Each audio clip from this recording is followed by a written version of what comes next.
震惊！再蹭扣你买菜钱！王鹤棣拽哥形象崩塌，在菜市场竟然这样依偎白鹿，一个普通清晨却意外被记录成全民狂欢的开端。1月的海南儋州，空气像被海风慢慢揉开，湿润、轻松，不带一丝攻击性。这里没有北方的寒冷干燥，也没有南方酷暑的黏腻，是那种只要呼吸就能让肩膀自然垮下来的舒适。就在这样的早晨，王鹤棣和白鹿走进当地的菜市场，为节目录制内容。明星逛菜市场早已不是稀罕事，但那天发生的却远远超出所有人的预期。没有补光灯，没有摄影棚，没有滤镜，有的只是最原始的赶早市的热闹与混乱。叫卖声此起彼伏，菜叶碎屑掉在地上，空气里混着海水味、青菜味和被太阳刚晒热的湿气。就是在这样毫无准备的背景下，一段不足1分钟的路人小视频居然引爆了全网。画面太普通，却真实的让人无法移开眼。而所有狂欢的源头就是那个瞬间。王鹤棣累到不行，把头直接靠在白鹿肩上，像一只终于找到主人、想歇口气的小狗。全网瞬间炸锅。这不是录节目，这是婚后逛菜市场实录。拽哥形象碎成渣，但碎得很好笑。这靠的也太自然了吧，不问不说直接靠。谁能想到最甜最抓人的瞬间偏偏发生在满是菜叶和泥点的小巷里。素颜、麻花辫被汗水浸润的真实，镜头外的他们更让人上头。那天两人几乎都是零精修、零滤镜的状态。白鹿扎着再普通不过的麻花辫，随身带的马甲是那种你在任何一个早市都能撞见同款的朴素款式。他蹲在摊位前挑菜，手指间沾着青菜根部的泥点子，却毫不在乎，一边挑一边嘟囔：买菜要货比3家，不然容易吃亏。他说这话时的认真劲儿，完全不像镜头里那个被灯光照得精致无死角的女明星，而像你隔壁楼那个懂生活、勤快又细心的女生。而另一边，拽哥王鹤棣则被大大小小的袋子挂满了双手，椰子、水、小零食、调味料。他手腕都被勒得发红，却还试图维持自己平日舞台上那股冷酷拽劲儿。可现实总是比形象更诚实。走2步，他的肩膀就垮下去；再走2步，他呼吸都沉重了。就在他一脸我还能撑住的挣扎中，他突然轻轻一歪，把头靠向白鹿。那一瞬间，没有预告，没有犹豫，没有偶像包袱3个字，就是一个累坏了的人下意识地靠向一个让他觉得安心的人，真实、自然，毫无剧本痕迹。也正因为如此，那画面才更让人欲罢不能。白鹿一句再蹭扣你买菜钱，笑翻全网，真实比甜更上头。面对突如其来的靠肩，白鹿没有演偶像剧式娇羞，也没有配合浪漫氛围，他反手就是轻轻拍了一下：别蹭，你头发都是椰子味，蹭我衣服了，再蹭扣你买菜预算啊。这一句直接把网友笑到不行。白鹿太会对人了吧，太真实了，这不是情侣日常是啥？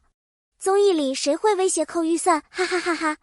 但最搞笑的是，被威胁的人居然笑得更开心，还顺理成章地往他肩上又凑了半步，像是在说扣吧，只要还能靠就随便扣。那一幕里，他完全就是一只认准了主人的大型犬。而白鹿表面嫌弃却又默许的态度更是甜度爆表。网友总结：嘴上嫌弃，身体却很诚实。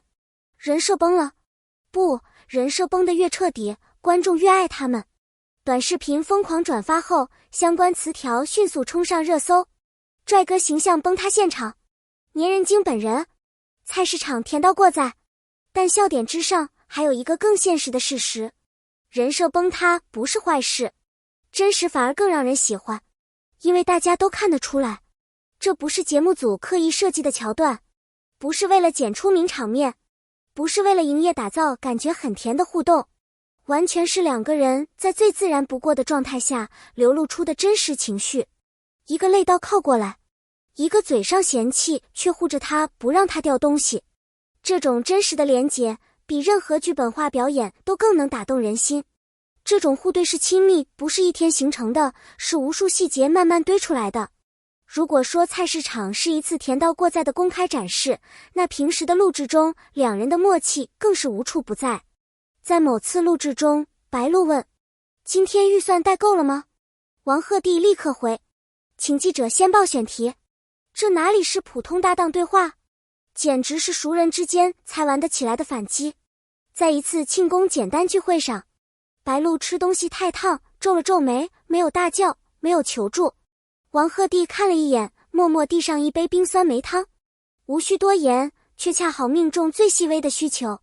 在菜市场那天的靠肩事件，看似随意，其实更像长期相处后的自然表现，彼此不拘束，不开眼，不装乖，也不端着。两人的关系像一条熟悉的小溪，不喧闹，却流动着稳定的温度。为什么这一幕让无数人感动？因为他们展示了最珍贵的真实连接。在这个时代，人们对真越来越渴望，太多影视、综艺都经过雕琢、修饰、设计，观众早就能一眼看穿制造的浪漫。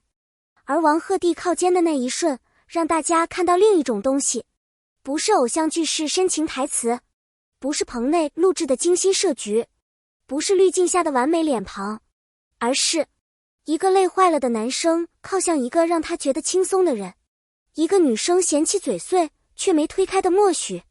这种我知道你累，我不说，但我让你靠着的默契，比任何台词都更真诚。真实的情绪是无法复制、无法排练的，而越真实越有力量。菜市场名场面背后是一段关于卸下包袱的励志故事。为什么这个画面能引起全民围观？除了甜和搞笑，更因为它传达出一种难得的力量。真实比完美更重要。我们常常以为，帅哥必须硬撑，女明星必须优雅，普通人也必须保持体面，保持形象。但事实上，谁不会累呢？谁不想偶尔靠一靠？谁不想在熟悉的人面前卸下所有伪装？王鹤棣那一靠，不只是撒娇，更是我不想逞强了的微弱示意。而白鹿没有推开，也没有假装不知，他用最生活化的对法回应他，却同时给了他一个能休息的肩膀。现实生活中的我们也何尝不是这样，拼命维持形象，硬撑着扛所有压力，却忘记脆弱不是失败，松弛不是错，真实才是最难做到的事情。这段视频之所以治愈，是因为他替很多人发出了那句：其实我也很累，但我想有人让我靠一下。人在不端着、不表演、不压抑时，会流露出多么自然、柔软、可爱的光。这才是节目最宝贵的东西。感谢你读到这里。如果你喜欢这种真实、不做作、有温度的故事，欢迎在下方留言告诉我你最喜欢哪个瞬间，点个赞支持一下，也别忘了顺手关注。你的每一次互动都是我继续创作更精彩内容的动力。我们下次见。